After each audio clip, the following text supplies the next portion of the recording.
majina naitwa Shaban Kasim Liomeki.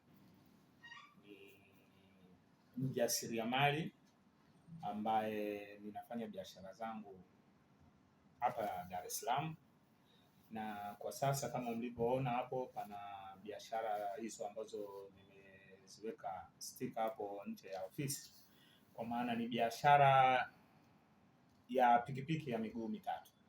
Kwa maana jina lililozoeleka ni bajaji, lakini bajaji ni sehemu ya kampuni ya pikipiki ya miguu mitatu. Kwa hiyo sio kila pikipiki ya miguu mitatu ni bajaji, ila kimsingi mimi nasema ni pikipiki ya miguu mitatu ambazo zenyewe sasa zina tofauti. Zile zingine ni zinatumia mafuta ambayo kwa ajili ya kuendeshea, lakini hizi ambazo zimebandikwa hapo zenyewe zinatumia umeme, ni electrical tri motorcycle.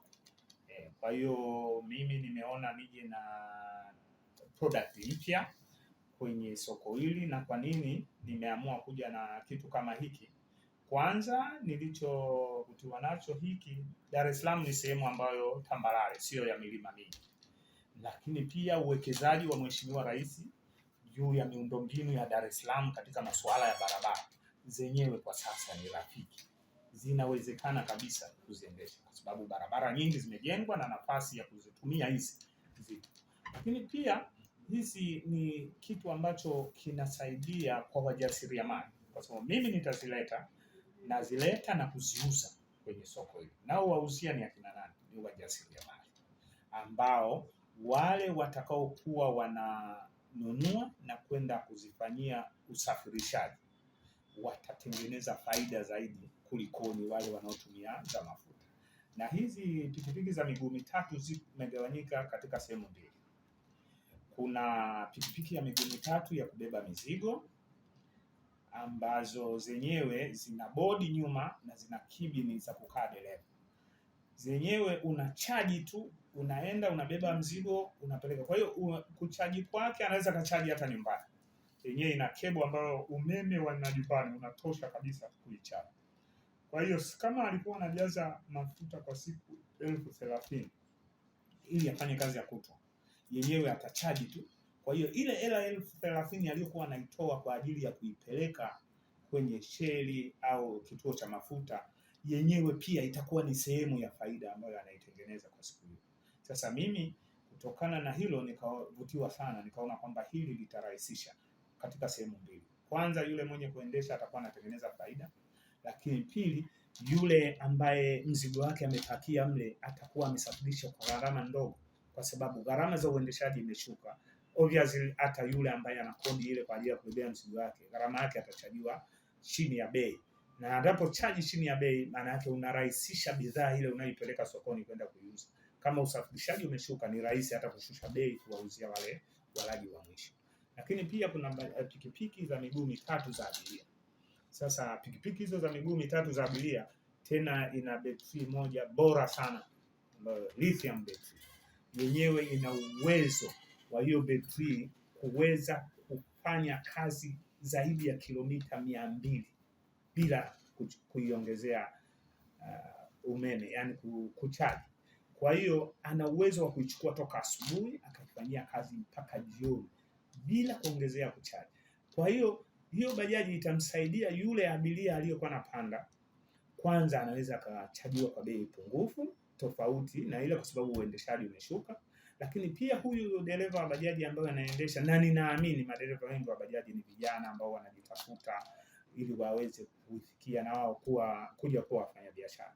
Sasa kwa mazingira hayo, huyu dereva atakuwa anatengeneza faida ya ziada, ile hela ya mafuta tu aliyokuwa anajaza kwenye hiyo pikipiki ili aweze kuifanyia kazi kwa kutwa. Kama alikuwa anaweka mafuta ya shilingi yani kwa gharama ya shilingi 30,000, 30,000 yenyewe tu tayari itakuwa ni sehemu ya faida kabla ya kuangalia faida nyingine ambayo anaenda kuifanya. Sasa 30,000 hiyo tu bila kuangalia kitu kingine ambacho alichokuwa nimepata, hii tu tuliyookoa kutoka kwenye mafuta, akiiweka kwa mwezi ni tayari shilingi 900,000 kwa mwezi. 30,000 ni kwa kila siku, kwa mwezi ni 900,000. Kwa hiyo huyu kijana ni rahisi kutoka alipokuwa mjasiriamali wa kawaida wa chini kabisa na yeye kwenda kuwa mfanyabiashara, kama kauli ya Mheshimiwa Rais anayoisema kwamba anataka vijana hawa wajasiriamali wanaofanya biashara waje kuwa wafanya biashara wakubwa. Kwa hiyo wazo hili nimeona ni sehemu sahihi kabisa kwa kipindi hiki kuja kufanya. Lakini pia hii pikipiki ya miguu mitatu ya abiria yenyewe ina kama utalii fulani, kwa sababu Dar es Salaam ni sehemu ya joto. Hebu angalia daladala, watu wamejazana, wamepanda mle, halafu obviously daladala haina AC, hapo watu wamebebana na joto lililoko Dar es Salaam kwa kiwango hiki. Lakini ukikaa mle kwenye bajaji mwenyewe unapata hewa fresh kutoka nje, haina pingamizi lolote. Lakini pia unafanya utalii wa kutazama pande wa kulia na kushoto na mbele, unaona chochote, haina kizuizi chochote, ambayo iko salama zaidi. Na hii nafikiri nitakuwa jambo zuri zaidi, na ndio maana nikaiona kwamba nilete, kwa sababu yapo mazingira ambayo ile inaweza kaenda kafaa zaidi. Kwa mfano Arusha, mji ambao ni wa kitalii kabisa, ile zikienda kule kwa mazingira ya kule, watalii watajisikia furaha sana, kwa sababu zenyewe kwanza hazina kelele, kwa sababu ule mungurumo wa injini exhaust sijui inatoa moshi, yenyewe iko kimya, ili mtu aisikie hicho ndifaa mpaka umpigie honi. Na yenyewe iko safi kabisa. Speed limit yake ni salama zaidi, kwamba speed limit 60, 70, 80, haizidi hapo. Kwa hiyo yani hata kwenye kutengeneza usalama wa watumiaji wengine wa barabarani, wavuka kwa miguu na vitu vingine, yenyewe ni safi zaidi. Lakini pia ni nzuri zaidi kwa kusaidia watu ambao wenzetu waliokosa viungo kamilifu, ambao tunaita ni walemavu. Mlemavu kupanda kwenye bajaji ni rahisi zaidi kuliko ni mlemavu kupanda kwenye daladala, na hata kwenye kushuka anashuka kirahisi zaidi. Kwa hiyo kimsingi hii ni bidhaa ambayo inaendana na wakati halisi uliopo. Lakini si hilo tu, yenyewe inachagiza kwa kauli ya dunia kwa sasa, kwa maana ya uchafuzi wa hali ya hewa, ambayo wanajaribu kupunguza matumizi ya nishati ya mafuta ili hali ya hewa iendelee kuwa nzuri. Na kwa kuileta hii bajaji ya umeme, na mimi hii nimeona kwenye mataifa mengine ambayo yanayoendelea, yenyewe hii ndiyo kipaumbele. Hata gari, ukihesabu gari za umeme na gari za mafuta, gari za umeme ndizo ziko asilimia zaidi ya 70 katika majiji hayo kuliko ni hizi zingine. Kwa hiyo na mimi nilipoona hivi, nikaona basi sisi pia tusiwe nyuma kwenye maisha haya, ngoja na sisi tulete. Na mimi ninaleta ili wengine pia waone, na wengine wataendelea kuzitumia. Lakini nina imani wapo pia wafanyabiashara wengine wataendelea kuzileta, na mimi nasema si kwa ubaya, lakini kama kuna watu wanaweza kuungana kuendeleza kwenye bidhaa hizi za umeme kwa sasa, ni mzuri zaidi kuzileta. Na mimi ndio mkurugenzi wa Ngwenda Company Limited, na nimeanzisha hii kampuni mahususi kwa masuala tu ya vifaa vya nishati ya umeme. Na katika biashara hii nina brandi ambayo naitumia ni BX2 Electrical. Yenyewe hiyo inadili na suluhisho la bidhaa zote za urahisishaji wa mashine ya kutumia, yani kuanzia hii pikipiki ya miguu mitatu.